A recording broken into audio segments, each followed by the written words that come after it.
back to school. I'm your host, Lisa Evers. You know, nothing is the same this year, and that includes the education of New York City's 1.1 million public school children.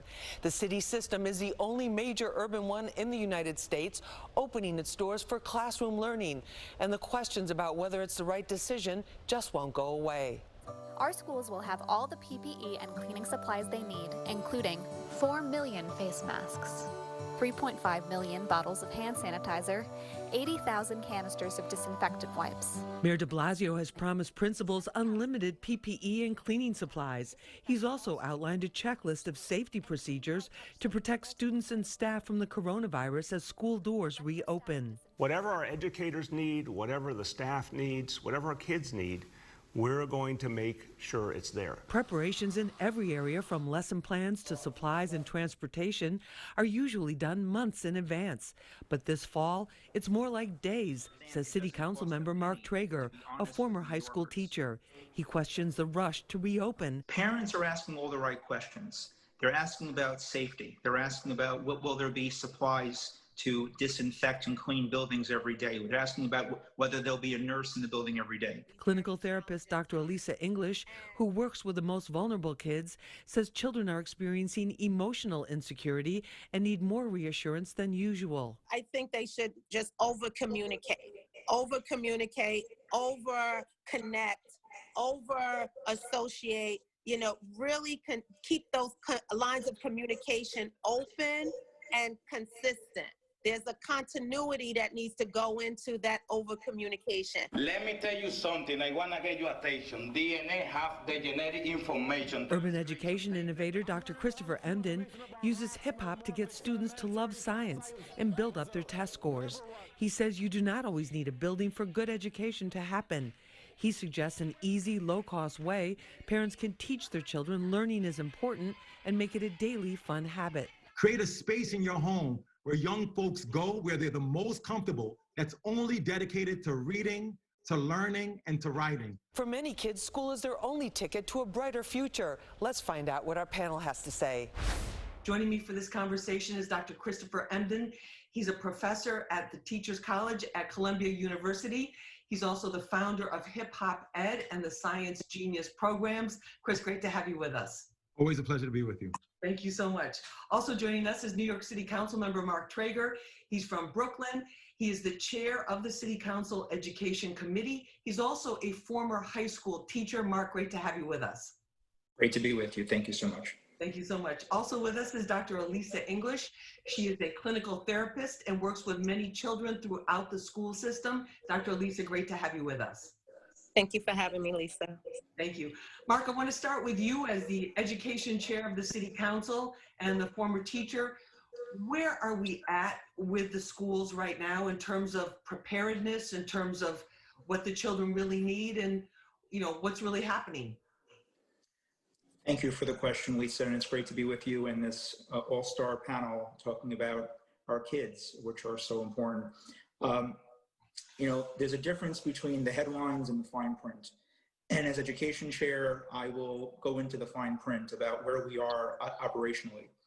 At this moment, New York City still has not signed any school bus contracts to transport our students to school. And we have a legal obligation. There are mandates in place to provide transportation to kids who will require it. So at this moment, school bus drivers still do not have a job, do not have health insurance. School bus companies are in the dark about routes. And normally by this time, during a regular school year, not only would you have contracts signed, but you would have draft routes assigned to do test runs to see what adjustments are needed for a smooth school season in September. So they're not ready, they're in the dark. Secondly, principals have not been told how they could assign staff. They don't even know what staff they'll have in place by early September. Can the same teacher who's teaching in person be teaching remote? There's still many unanswered questions. So if a parent calls a school and asks who will be teaching my child, no one could tell them. I also want to add that the mayor had a press conference about nurses, saying that there's an agreement with health and hospital system. I spoke to a president of one of the health and hospital systems, It was news to that president about any of their staff being transferred to schools. And plus, we have a national nursing shortage because of everything that's going on. Right, Mark, let me just pause you right there and bring Dr. Chris Emden on this, because let's go up in the drone and look at the whole big picture. Chris, you're an educator yourself on many levels. You're in the schools, in the public schools, as well as at the prestigious Columbia University. What's your take on where we're at right now? Well, we're in a state where the entire system is confused about the way forward because we've never had a situation like this before. However, we also have some really interesting models about how to go forward, because when the school year ended in the spring, we had to instantaneously transfer from offline learning to online learning. So that transfer from offline to online in many ways gave us a model for what online learning could look like, while we also held the ideal that we can be in person in the fall. Now that the fall has come, we know that the reality is that we cannot go fully offline. So now we're trying to construct this sort of hybrid model. And the options that the DOE has given is either this sort of hybrid, part offline, part online, or strictly online. And so the biggest thing that folks are working on is, what does it look like with the kids? When the kids are in person, will they be social distanced? How many kids can be in the school at a time? What is the infrastructure at place in the school? So do we have the facility to be able to handle the number of kids that we're gonna have? Do we have educators who are trained to be able to go online? Is the same person going offline and online? But I think there's some models that we have from what's going on across the country about what we can do. But this just sounds like a big mess. You know, I hate to say it so bluntly, but it is. But I also do think that in the midst of the mess, there's some possible models. And those models look like a merging of synchronous and asynchronous in-person classes with very small populations that can be live streamed to young people, an identification of communities where the coronavirus has hit most intently, so those people have to be online, and then a recognition of a cycling of teachers across spaces where you're not only going to be teaching one subject or one age group, but a wide swath that's remote and asynchronous. Okay, and we'll get into that. And I don't want to be negative about everything, because there's many dedicated teachers, there's many dedicated educators, and a lot of parents that put in a lot of time to try to make things work with the schools, and there's a lot of infrastructure there. Dr. Lisa, in terms of the New York City public school system, it's unlike any other. It's the biggest in the United States, 1.1 million children, many children coming from economically challenged or disadvantaged family backgrounds, and also some of the most vulnerable children in some of the zip codes that have been the hardest hit by the coronavirus. What is your take on where we're at right now? Excellent question, Lisa. You know, it's very interesting that our children are not only the most precious thing that we have, but they are the most promising thing that we have. And so we must be very cognizant in terms of whatever rollout in terms of academics, that we include social emotional support and well-being, because we understand the impact of trauma on our brain, on our function, on our life. People function in like a hierarchy of needs. So many of our families are struggling with a variety of insecurities: housing insecurity, economic insecurity, healthcare insecurity, food insecurity. So when you're thinking about all of this, learning is not necessarily one of the higher things on their list, although it's a value we all hold dear. We must get this right, and everything that we do must include how will we manage the social and emotional impact of all of this, and how do we weave that through everything that we do. What needs to be done to make schools safe? We'll find out when we come back. Dr. Lisa, in terms of the home situation, Mark is talking about, you know, a lot of the children, the home structure. When we talk about remote learning, people envision, okay, well, each child has their own bedroom, or a bedroom they share with a sibling. They have Wi-Fi in the household, and that's not the reality for a lot of children who are in the city and in the apartments. We're in a huge housing crisis. Many people are living with relatives. There's multi-generations that are there. Some of them where they've actually lost family members to the pandemic. How important is considering the home situation and the emotional needs of the children in this whole scenario? You know, Mark raised a really good point. I mean, his plan seems on point. Keeping kids out of school is a high stakes academic decision, but what should that high stake be? Should that high stake be a complete breakdown in their social emotional well-being, a complete disregard for the social needs of our families? That internet connectivity was a pre-existing problem before COVID. COVID just illuminated all of these things, right? That are deficits in these very marginalized communities. So if we're not thinking about that holistically in a way that addresses the complete family and everyone in that home and the limitations in those homes, then we're just putting a Band-Aid on a open wound that is really infected. And so there's a lot for us to think about, and I'm very concerned about the rush to reopen. What is the stake? Is the stake really around the loss in learning, the loss in academics, or is there something else driving this sense of urgency?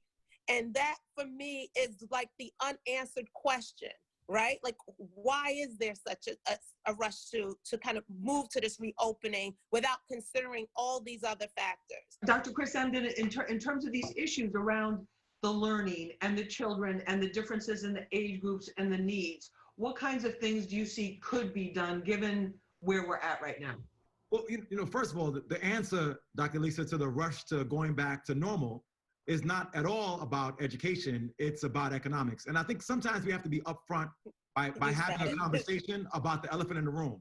Right. And so the idea here is that we want to rush back to normal because we want to get folks back to work, and we want to get Black and brown families back to work, who are oftentimes in the large economic structure, the ones who are the most deprived, the most taken advantage of, most working in the sort of outward-facing tasks and jobs, to ensure that folks who are at the top of the hierarchy are utilizing the workers to be able to reinforce the sort of economic stream. So that's just point blank, period. And the second part about this is that this is indicative of a larger divestment in our communities writ large. And we cannot have a conversation about education and schools without talking about miseducation and undereducation of the entire populace. Having a conversation about K-12 schools without talking about the undereducation, the miseducation, or the wrongful education of the parents and the caregivers and the caretakers that causes them to be in the homeless shelters, that causes them to be able to make wrong life decisions. That's right. Is part of the issue. So if we want to talk about education in schools, we have to talk about what does the school system do to engage in a restitution.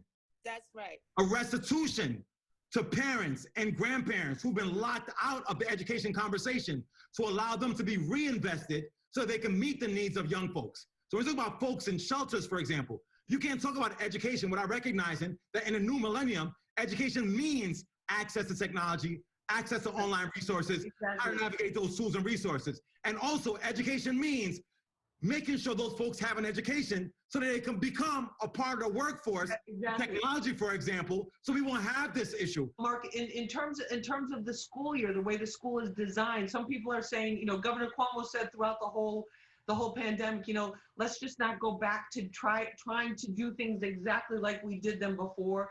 Let's think creatively, let's try to find new ways, and let's move forward so the next time around it can be better.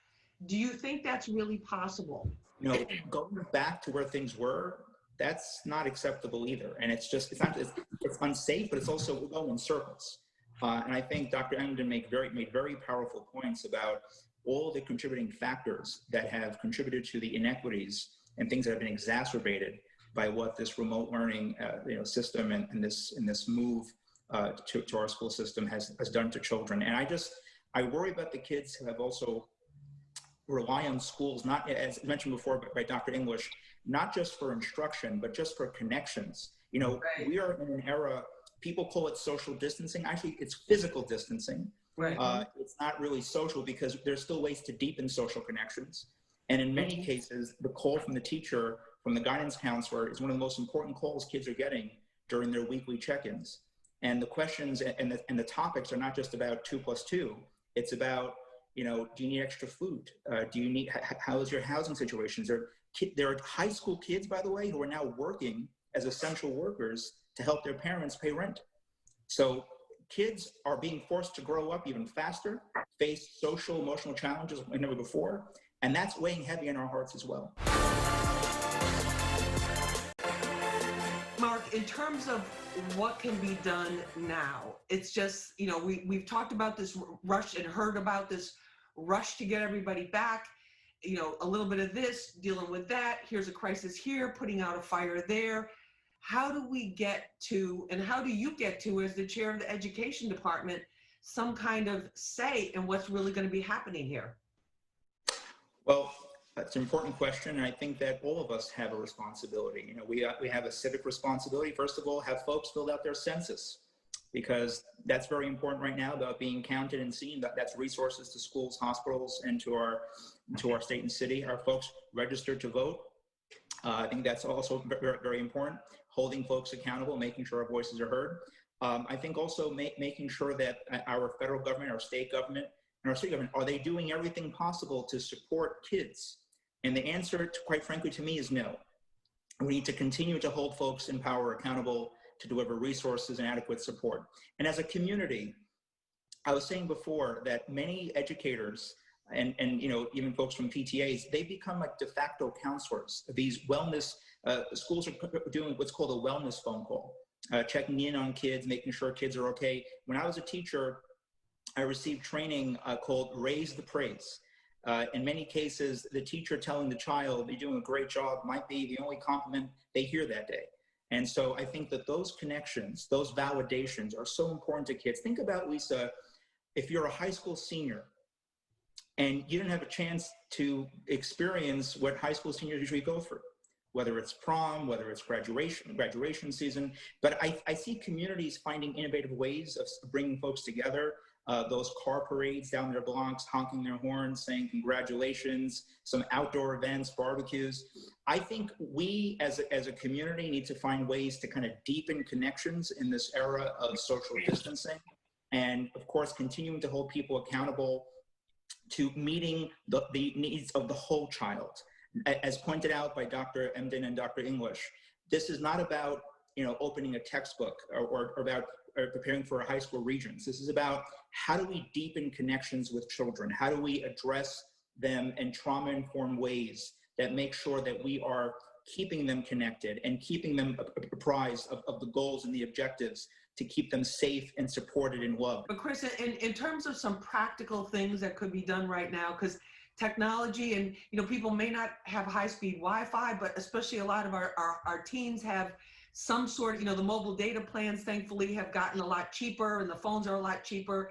They have access on their phones. What are some of the things you can see with your creative genius that could be done right now? So I'm going to bring this conversation out of schools and into parents, and I'll tell you why. If you are waiting for the schools to get it right, and we're giving practical suggestions for what the schools are supposed to do, we'll be waiting forever. Pre-COVID, post-COVID, it ain't working, bruh. So the argument here is to have a conversation with parents. And this is what I would say to parents. Regardless about whether or not the schools open up, there's some things you can do. One, for your students, take them on trips. You ain't gotta worry about social distancing because you're in a family. The exposure that young folks have to spaces and places that are outside of their local environment opens up the imagination, triggers question asking, triggers innovation and creativity. There are a lot of cultural resources within New York City that are actually open. Botanical Garden, a Prospect Park. There are these spaces where just you know what? I'm gonna spend one day a month and taking my child outside of our hood and our community to go somewhere and have them reflect back on the experience. That's number one. Number two, whether or not you are an expert in content or not, get yourself a book and read it. And you're saying, what? These books making, we gotta make sure our kids read. It's a book. You purchase for yourself a book, turn off the TV, pick up the book and read. I don't care if you frying like you're reading. Pick up the book and spend some time with a book open. You start modeling immediately for young people that they want to pursue what their parents are pursuing. You build a culture around reading with your child. It will pay dividends later on.